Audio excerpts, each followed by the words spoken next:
नमस्कार। सियासत, राजनीति, अपराध का राजनीतिकरण, राजनीति का अपराधीकरण की बहुत सारी बातें हम सुनते रहते हैं, चर्चाओं में रहती हैं। आज हम उन दो शख्स के बारे में बात करना चाहते हैं जिन्हें माना बाहुबली जाता है। कुछ के लिए वो बाहुबली हैं तो कुछ के लिए मसीह हैं। कभी विवादों में रहते हैं तो कभी विवादों से दूर रहने की भी बातें सामने आती है।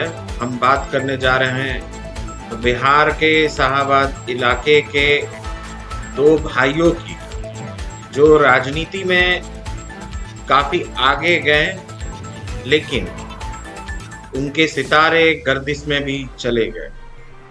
गर्दिश में सितारे हो जिसके दुनिया को भला कब भाता है, वो लाख पटक ले सर अपना, पर जग से सजा ही पाता है। सवाल ये है कि आज हम बात करना चाह रहे हैं सुनील पांडे और हुलास पांडे की, और इन दोनों शख्स पे इसलिए भी बात करना चाह रहे हैं क्योंकि बिहार के तरारी विधानसभा क्षेत्र में चुनाव भी होने जा रहा है। सुनील पांडे वहां से विधायक रहे हैं, बाहुबली माने जाते रहे हैं।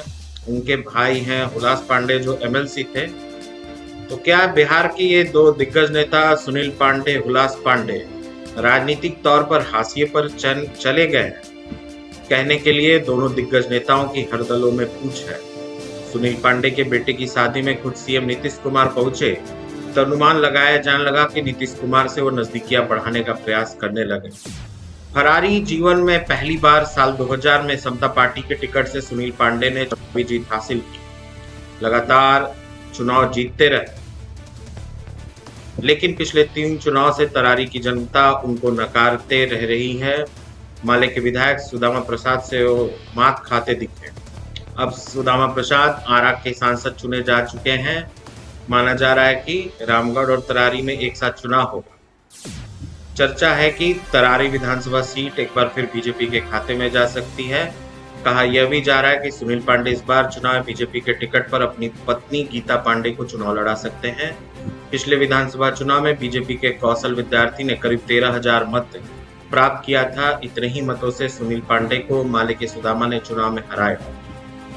बात करते हैं सुनील पांडे के छोटे भाई हुलास की। हुलास की चिराग पासवान से नजदीकियां जग जाहिर है। लोजपा संसदीय बोर्ड के अध्यक्ष, लेकिन जनता के मत के आधार पर उनके कद को जानने का प्रयास करते हैं तो वो सिफर नजर आता है।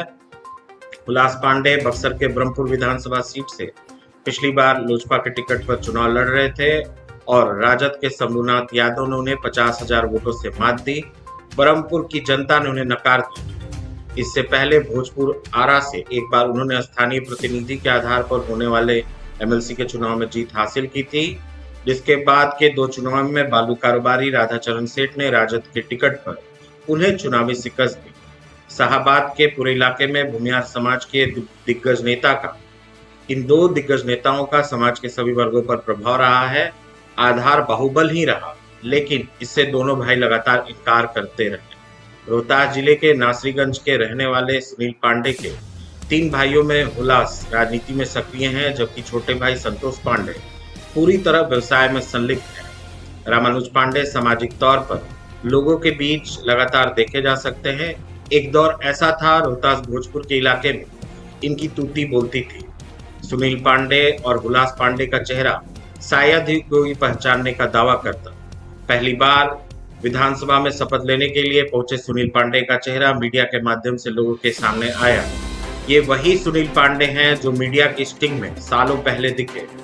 जब जेल में रहते उनके समर्थक हाथों में हथियार लेते दिख रहे थे।